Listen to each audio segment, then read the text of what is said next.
श्री शिवाय नमस्तुभ्यम। मैं हूँ वामिका और आप सभी का हमारे चैनल आध्यात्मिक सागर में हार्दिक स्वागत है। भगवान भोलेनाथ और माता पार्वती की कृपा आप और आपके पूरे परिवार पर सदा बनी रहे।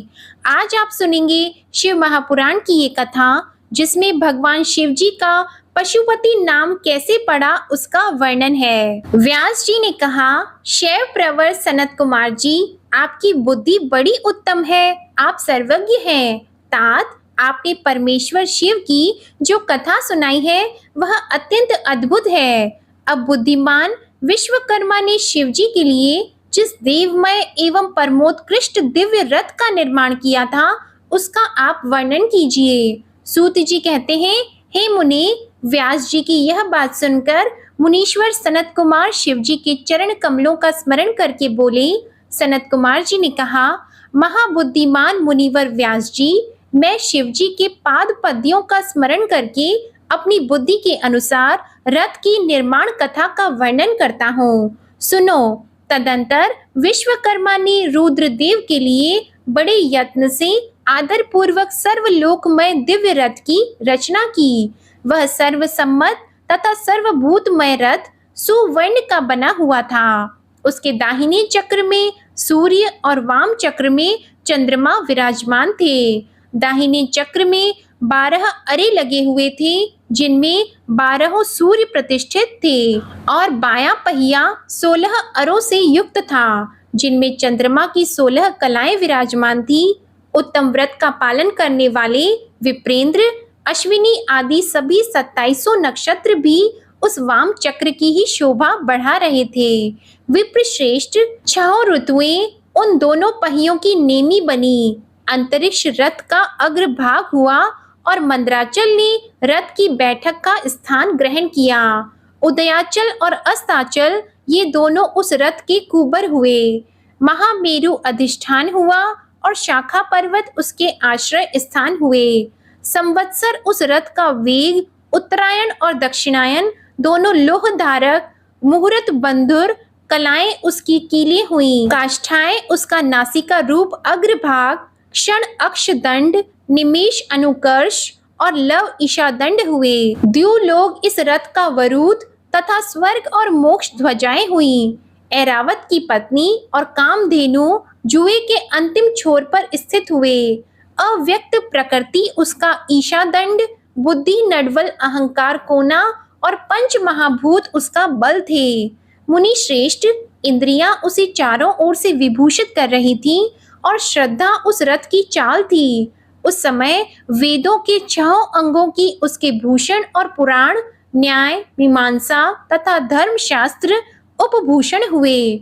संपूर्ण शुभ लक्षणों से युक्त, बल संपन्न श्रेष्ठ मंत्र घंटा के स्थापन्न हुए और वर्ण तथा आश्रम उसके पाद बने। सहस्त्र फणों से सुशोभित शेषनाग बंधन रज्जु हुए और दिशाएं तथा उपदिशाएं उसके पाद बनी। पुष्कर आदि तीर्थों ने रत्न जड़ित स्वर्णमय पताकाओं का स्थान ग्रहण किया और चारों समुद्र उस रथ के आच्छादन वस्त्र बने। गंगा आदि सभी श्रेष्ठ सरिताओं ने सुंदरी स्त्रियों का रूप धारण किया और समस्त आभूषणों से विभूषित होकर हाथ में चंवर लेकर इधर उधर स्थित होकर वे रथ की शोभा बढ़ाने लगी। आवह आदि 7 वायुओं ने स्वर्णमय उत्तम सोपान का काम संभाला। लोकालोक पर्वत उसके चारों ओर का उपसोपान और मानस आदि सरोवर उसके सुंदर बाहरी विषम स्थान हुए। सारे वर्षाचल उसके चारों ओर के पाश बने और नीचे के लोकों के निवासी उस रथ का तल भाग हुए।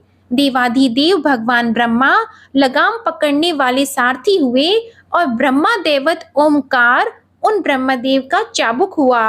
अकार ने विशाल छत्र का रूप धारण किया। मद्राचल पार्श्वभाव का दंड हुआ। शैलराज हिमालय धनुष और स्वयं नागराज शेष उसकी प्रत्यंचा बने। श्रुति रूपिणी सरस्वती देवी उस धनुष की घंटा हुई और महातेजस्वी विष्णु बाण तथा अग्नि उस बाण के नोक बने। मुने, चारों वेद उस रथ में जुतने वाले 4 घोड़े कहे गए हैं। इसके बाद शेष बची हुई ज्योतियां उन अश्वों की आभूषण हुई। विष से उत्पन्न हुई वस्तुओं ने सेना का रूप धारण किया। वायु बाजा बजाने वाले और व्यास आदि मुख्य मुख्य ऋषि वाहक हुए। मुनीश्वर, अधिक कहने से क्या लाभ है, मैं संक्षेप में ही बताता हूँ कि ब्रह्मांड में जो कुछ वस्तु थी वह सब उस रथ में विद्यमान थी। इस प्रकार बुद्धिमान विश्वकर्मा ने ब्रह्मा और विष्णु की आज्ञा से उस शुभ रथ का तथा रथ सामग्री का निर्माण किया था। सनत कुमार जी कहते हैं, महर्षि, इस प्रकार के महान दिव्य रथ में जो अनेक विध आश्चर्यों से युक्त था, वेद रूपी अश्वों को जोतकर ब्रह्मा ने उसे शिव को समर्पित कर दिया। शंभु को निवेदित करने के पश्चात जो विष्णु आदि देवों के सम्मानीय एवं त्रिशूल धारण करने वाले हैं, उन देवेश्वर की प्रार्थना करके ब्रह्मा जी उन्हें उस स्थान पर चढ़ाने लगे। तब महान ऐश्वर्यशाली सर्वदेवमय शंभु रथ सामग्री से युक्त उस दिव्य रथ पर आरूढ़ हुए। उस समय ऋषि, देवता, गंधर्व, नाग, लोकपाल और ब्रह्मा विष्णु भी उनकी स्तुति कर रहे थे। गान विद्या विशारद अप्सराओं के गण उन्हें घेरे हुए थे। सारथी के स्थान पर ब्रह्मा को देखकर उन वरदायक शंभु की विशेष शोभा हुई। लोक की सारी वस्तुओं से कल्पित उस रथ पर शिवजी चढ़ ही रहे थे कि वेद संभूत वे घोड़े सिर के बल भूमि पर गिर पड़े। पृथ्वी में भूकंप आ गया, सारे पर्वत डगमगाने लगे। सहसा शेषनाग शिवजी का भार न सह सकने के कारण आतुर होकर कांप उठे। तब उसी क्षण भगवान धरणीधर ने उठकर नंदीश्वर का रूप धारण किया और रथ के नीचे जाकर उसे ऊपर को उठाया। परंतु नंदीश्वर भी रथ आरूढ़ महेश के उस उत्तम तेज को सहन न कर सके। अतः उन्होंने तत्काल ही पृथ्वी पर घुटने टेक दिए। तत्पश्चात भगवान ब्रह्मा ने शिवजी की आज्ञा से हाथ में चाबुक लेकर घोड़ों को उठाकर उस श्रेष्ठ रथ को खड़ा किया। तदंतर महेश द्वारा अधिष्ठित उस उत्तम रथ में बैठे हुए ब्रह्मा जी ने रथ में जुटे हुए मन और वायु के समान वेगशाली वेदमय अश्वों को उन तपस्वी दानवों के आकाश स्थित तीनों पुरों को लक्ष्य करके आगे बढ़ाया। तत्पश्चात लोकों के कल्याणकर्ता भगवान रुद्र देवों की ओर दृष्टिपात करके कहने लगे, सुर श्रेष्ठों, यदि तुम लोग देवों तथा अन्य प्राणियों के विषय में पृथक पृथक पशुत्व की कल्पना करके उन पशुओं का आधिपत्य मुझे प्रदान करोगे, तभी मैं उन असुरों का संहार करूंगा, क्योंकि वे दैत्य श्रेष्ठ तभी मारे जा सकते हैं, अन्यथा उनका वध असंभव है। सनत कुमार जी कहते हैं, मुनि, अगाध बुद्धि संपन्न देवादिदेव भगवान शंकर की यह बात सुनकर सभी देवता पशुत्व के प्रति आशंकित हो उठे, जिससे उनका मन खिन्न हो गया। तब उनके भाव को समझकर देव अंबिकापति शंभु करुणाद्र हो गए।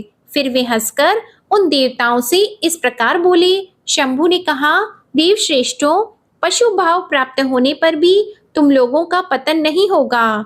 मैं उस पशु भाव से विमुक्त होने का उपाय बताता हूँ, सुनो और वैसा ही करो। समाहित मन वाले देवताओं, मैं तुम लोगों से सच्ची प्रतिज्ञा करता हूँ कि जो इस दिव्य पाशुपत व्रत का पालन करेगा वह पशुत्व से मुक्त हो जाएगा। सुरश्रेष्ठों, तुम्हारे अतिरिक्त जो अन्य प्राणी भी मेरे पाशुपत व्रत को करेंगे वे भी निसंदेह पशुत्व से छूट जाएंगे। जो नैष्ठिक ब्रह्मचर्य का पालन करते हुए 12 वर्ष तक, 6 वर्ष तक अथवा 3 वर्ष तक मेरी सेवा करेगा अथवा कराएगा, वह पशुत्व से विमुक्त हो जाएगा। इसलिए श्रेष्ठ देवताओं, तुम लोग भी जब इस परम उत्कृष्ट दिव्य व्रत का पालन करोगे तो उसी समय पशुत्व से मुक्त हो जाओगे, इसमें कुछ भी संशय नहीं है। सनत कुमार जी कहते हैं, महर्षि, परमात्मा महेश्वर का वचन सुनकर विष्णु और ब्रह्मा आदि देवताओं ने कहा, बहुत अच्छा, ऐसा ही होगा। इसलिए बड़े बड़े देवता तथा असुर भगवान शंकर के पशु बने और पशुत्व रूप पाश से विमुक्त करने वाले रुद्र पशुपति हुए। तभी से महेश्वर का पशुपति यह नाम विश्व में विख्यात हो गया। यह नाम समस्त लोकों में कल्याण प्रदान करने वाला है उस समय संपूर्ण देवता तथा ऋषि हर्षमग्न होकर जय जयकार करने लगे और देवेश्वर ब्रह्मा, विष्णु तथा अन्य अन्य प्राणी भी परमानंद मग्न हो गए। उस अवसर पर महात्मा शिव का जैसा रूप प्रकट हुआ था, उसका वर्णन सैकड़ों वर्षों में भी नहीं हो सकता। तदंतर जो शिवा तथा संपूर्ण जगत के स्वामी और समस्त प्राणियों के सुख प्रदान करने वाले हैं, वे महेश्वर यों सुसज्जित होकर त्रिपुर का संहार करने के लिए प्रस्थित हुए। जिस समय देव देव महादेव त्रिपुर का विनाश करने के लिए चले, उस अवसर पर देवराज आदि सभी प्रधान प्रधान देवता भी उनके साथ प्रस्थित हुए। पर्वत के समान विशालकाय उन सुरेश्वरों का मन प्रसन्न था। वे सूर्य के समान प्रकाशित हो रहे थे। वे सभी हाथों में हल, शाल, मूसल और नाना प्रकार के पर्वत जैसे विशाल आयुधों को धारण करके हाथी, घोड़े, सिंह, रथ और बैलों पर सवार होकर चल रहे थे।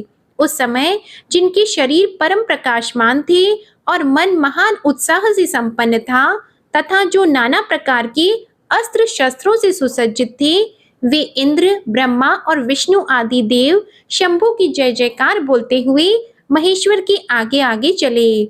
सभी दंडी एवं जटाधारी मुनि हर्ष मनाने लगे और आकाशचारी सिद्ध तथा चारण पुष्पों की वृष्टि करने लगे। विप्रेंद्र त्रिपुर की यात्रा करते समय जितने गणेश्वर शिवजी के साथ थे, उनकी गणना करके कौन पार पा सकता है। तथापि मैं कुछ का वर्णन करता हूँ। योगिन समस्त गणराजों में श्रेष्ठ भृंगी गणेश्वरों तथा देवगणों से घिरकर विमान पर आरूढ़ होकर महेंद्र की भांति त्रिपुर का विनाश करने के लिए चले। उनके साथ साथ केश, महाकेश, सोमप, सनक, सूर्याक्ष, चंड, कुंदर, कंपन, इंद्र, यंता, हिमकर, महोदर, रंक, द्विशिक, त्रिशिक, अहंकार कारक, अजवक्त्र, अष्टवक्त्र, हयवक्त्र आदि बहुत से अप्रमेय बलशाली वीर गणाध्यक्ष लक्ष्य लक्षण की परवाह न करते हुए महेश्वर को घेरकर चल रहे थे। व्यास जी फिर महादेव शंभु संपूर्ण सामग्रियों सहित उस रथ पर स्थित होकर उन सुरद्रोहियों के तीनों पुरों को पूर्णतया दग्ध करने के लिए उद्यत हुए। उन्होंने रथ के शीर्ष स्थान पर स्थित होकर उस महान अद्भुत धनुष पर प्रत्यंचा चढ़ाई और उस पर उत्तम बाण का संधान करके वे रोष आवेश से होठ को चाटने लगे। फिर धनुष की मूड़ को दृढ़ता पूर्वक पकड़कर और दृष्टि में दृष्टि मिलाकर वे वहां अचल भाव से खड़े हो गए। परंतु उनके अंगूठे के अग्र भाग में स्थित होकर गणेश निरंतर पीड़ा ही पहुंचाते रहे, जिससे वे तीनों पुर त्रिशूलधारी शंकर का लक्ष्य नहीं बन सके। तब धनुष बाणधारी मंजुकेश विरूपाक्ष शंकर ने परम शोभन आकाशवाणी सुनी। उस व्योमवाणी ने कहा, ऐश्वर्यशाली जगदीश्वर, जब तक आप इन गणेश की अर्चना नहीं कर लेंगे, तब तक इन तीनों पुरों का संहार नहीं कर सकेंगे। तब ऐसी बात सुनकर अंधकासुर की निहंता भगवान शिव ने भद्रकाली को बुलाकर गजानन का पूजन किया। जब हर्ष पूर्वक विधि विधान सहित अग्रभाग में स्थित उन विनायक की पूजा की गई, तब वे प्रसन्न हो गए। फिर तो भगवान शंकर को उन तारक पुत्र महामनस्वी दैत्यों के तीनों नगर यथोक्त रूप से आकाश में स्थित दिख पड़े। इस विषय में कुछ लोग ऐसा कहते हैं कि जब शिवजी स्वयं स्वतंत्र परब्रह्मा, सगुण, निर्गुण, सबके द्वारा अलक्ष्य, स्वामी, परमात्मा, निरंजन, पंचदेवमय, पंचदेवों के उपास्य और परात्पर प्रभु हैं, वे ही सबके उपास्य हैं, उनका उपास्य कोई नहीं है, तब सबके वंदनीय पर ब्रह्मा स्वरूप उन देवेश्वर महेश्वर के विषय में यह बात उचित नहीं जान पड़ती कि उनकी कार्य सिद्धि अन्य की कृपा पर अवलंबित हो। परंतु मुनि, उन देवादि देव वरदानी महेश्वर के चरित्र में लीलावश सब कुछ घटित हो सकता है। अस्तु, इस प्रकार जब गणाधिप का पूजन करके महादेव जी स्थित हुए, तब वे तीनों पुर कालवश शीघ्र ही एकता को प्राप्त हो गए। मुनि, उन त्रिपुरों के परस्पर मिलकर एक हो जाने पर महान आत्मबल से संपन्न देवताओं को महान हर्ष हुआ। तब संपूर्ण देवगण, सिद्ध और परमर्षि अष्टमूर्तिधारी शिव की स्तुति करके उच्च स्वर से जय जयकार करने लगे। उस समय ब्रह्मा और जगदीश्वर विष्णु ने कहा, महेश्वर, तारक के पुत्र, उन त्रिपुर निवासी दैत्यों के वध का समय भी आ गया है विभो, इसलिए ये पुर एकता को प्राप्त हो गए हैं। अतः देवेश, जब तक ये त्रिपुर पुनः विलग हो, उसके पहले ही आप बाण छोड़कर इन्हें भस्म कर डालिए और देवताओं का कार्य सिद्ध कीजिए। मुने, तदंतर शिवजी ने धनुष की डोरी चढ़ाकर उस पर पूज्य पाशुपत अस्त्र नामक बाण का संधान किया और उसे वे त्रिपुर पर छोड़ने का विचार करने लगे। शिवजी ने जिस समय अपने अद्भुत धनुष को खींचा था, उस समय अभिजीत मुहूर्त चल रहा था। उन्होंने धनुष की टंकार तथा दुस्सह सिंह नाद करके अपना नाम घोषित किया और उन महाअसुरों को ललकार कर करोड़ों सूर्यों के समान प्रकाशमान उस भीषण बाण को उन पर छोड़ दिया। तब जिसकी नोक पर अग्निदेव प्रतिष्ठित थे और जो विशेष रूप से पाप का विनाशक तथा विष्णुमय था, उस महान जाज्वल्यमान शीघ्रगामी बाण ने उन त्रिपुर निवासी दैत्यों को दग्ध कर दिया।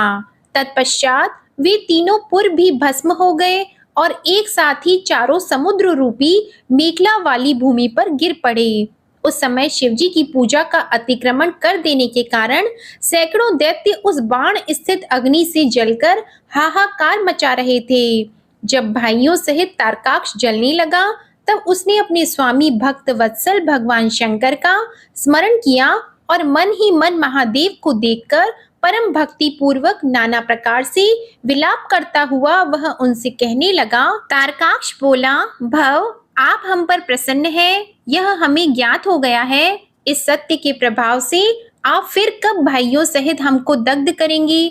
भगवान, जो देवता और असुरों के लिए अप्राप्य है, वह आपके हाथ से मरण रूप दुर्लभ लाभ हमें प्राप्त हो गया है। अब जिस जिस योनि में हम जन्म धारण करें, वहां हमारी बुद्धि आपकी भक्ति से भावित रहे। मुने, यो वे दैत्य विलाप कर ही रहे थे कि शिवजी की आज्ञा से उस अग्नि ने उन्हें अद्भुत रीति से जलाकर राख की ढेरी बना दिया।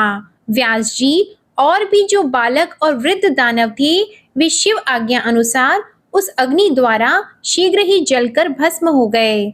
यहाँ तक कि उन त्रिपुरों में जितनी स्त्रियां और पुरुष थे, वे सब के सब उस अग्नि से उसी प्रकार दग्ध हो गए जैसे कल्पांत में जगत भस्म हो जाता है। उस समय उस भीषण अग्नि से कोई भी स्थावर जंगम बिना जले नहीं बचा, किंतु असुरों का विश्वकर्मा अविनाशी मय बच गया, क्योंकि वह देवों का अविरोधी शंभु के तेज से सुरक्षित और सद्भक्त था। विपत्ति के अवसर पर भी वह महेश्वर का शरणागत बना रहता था। जिन दैत्यों तथा अन्य प्राणियों का भाव अभाव अथवा कृत अकृत के प्राप्त होने पर नाशकारक पतन नहीं होता, वे विनाश से बचे रहते हैं। इसलिए सत्पुरुषों को अत्यंत संभावित उत्तम कर्म के लिए ही प्रयत्न करना चाहिए, क्योंकि निंदित कर्म करने से प्राणी का विनाश हो जाता है।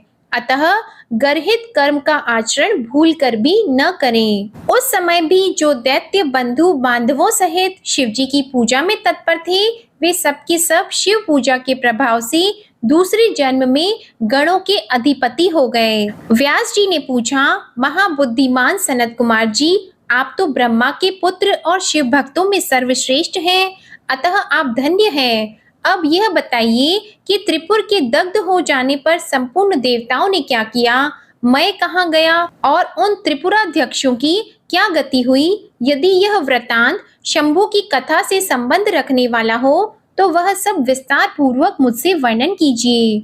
सूत जी कहते हैं, मुने, व्यास जी का प्रश्न सुनकर सृष्टिकर्ता ब्रह्मा के पुत्र भगवान सनत कुमार शिव जी के युगल चरणों का स्मरण करके बोले। सनत कुमार जी ने कहा, महाबुद्धिमान व्यास जी, जब महेश्वर ने दैत्यों से खचाखच भरे हुए संपूर्ण त्रिपुर को भस्म कर दिया, तब सभी देवताओं को महान आश्चर्य हुआ। उस समय शंकर जी के महान भयंकर रौद्र रूप को, जो करोड़ों सूर्य के समान प्रकाशमान और प्रलयकालीन अग्नि की भांति तेजस्वी था, तथा जिसके तेज से 10 दिशाएं प्रज्वलित सी दिख रही थीं, उन्हें देखकर साथ ही हिमाचल पुत्री पार्वती देवी की ओर दृष्टिपात करके संपूर्ण देवता भयभीत हो गए। तब मुख्य मुख्य देवता विनम्र होकर सामने खड़े हो गए। उस अवसर पर बड़े बड़े ऋषि भी देवताओं की वाहिनी को भयभीत देखकर खड़े ही रह गए, कुछ बोल न सके। वे चारों ओर से शंभु को प्रणाम करने लगे। इसके बाद ब्रह्मा भी शिवजी के उस रूप को देखकर भयग्रस्त हो गए। तब उन्होंने डरे हुए विष्णु तथा देवगणों के साथ प्रसन्न मन से सावधानी पूर्वक उन गिरिजा सहित महेश्वर का, जो देवों के भी देव, भव तथा हर नाम से प्रसिद्ध, भक्तों के अधीन रहने वाले और त्रिपुर हंता हैं, स्तवन किया। फिर सभी प्रमुख देवताओं ने भगवान शिव की स्तुति की। यों स्तुति किए जाने पर लोकों के कल्याणकर्ता शंकर प्रसन्न होकर बोले। शंकर जी ने कहा, ब्रह्मा, विष्णु तथा देवगण, मैं तुम लोगों पर विशेष रूप से प्रसन्न हूँ। अतः अब तुम सभी विचार करके अपना मनोवांछित वर मांग लो। सनत कुमार जी कहते हैं, मुनि श्रेष्ठ, शिव द्वारा कहे हुए वचन को सुनकर सभी देवताओं का मन प्रसन्नता से खिल उठा। फिर तो वे बोल उठे। देवताओं ने कहा, भगवान देव देवेश, यदि आप हम पर प्रसन्न हैं और हम देवगणों को अपना दास समझकर वर देना चाहते हैं, तो देव सत्तम, जब जब देवताओं पर दुख की संभावना हो, तब तब आप प्रकट होकर सदा उनके दुखों का विनाश करते रहें।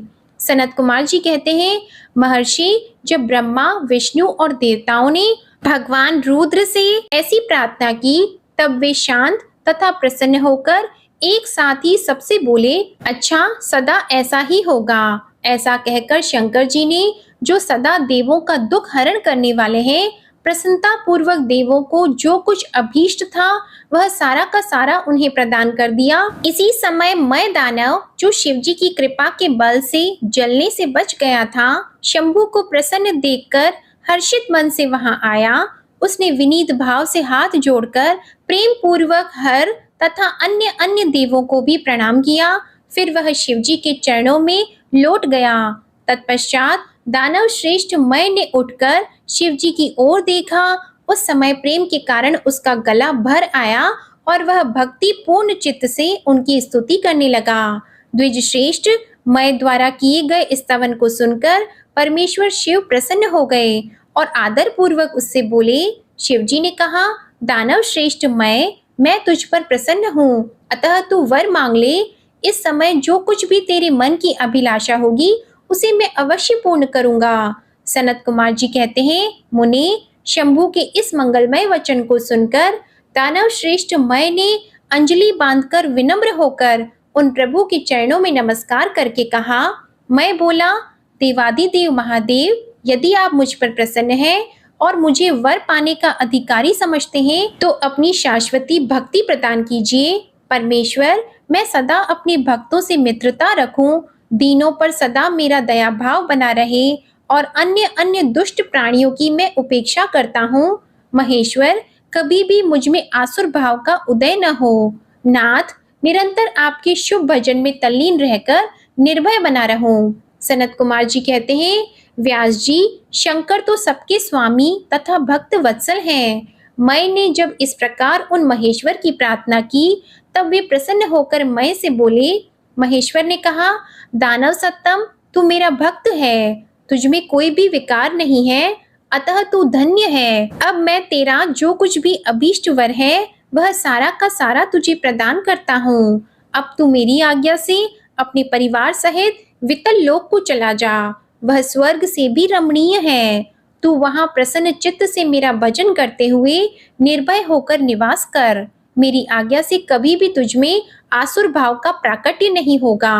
सनत कुमार जी कहते हैं, मुने, मैंने महात्मा शंकर की उस आज्ञा को सिर झुकाकर स्वीकार किया और उन्हें तथा अन्य अन्य देवों को भी प्रणाम करके वह वितल लोक को चला गया।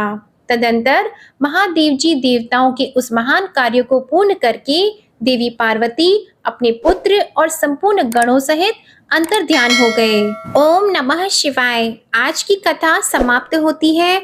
आपको ये कथा अच्छी लगी तो वीडियो को लाइक करें, शेयर करें और कमेंट में भगवान भोलेनाथ की जय लिखना मत भूलिएगा। हमारे चैनल आध्यात्मिक सागर को अगर अभी तक सब्सक्राइब नहीं किया है तो चैनल को सब्सक्राइब करें और बेल आइकन भी दबाएं। धन्यवाद।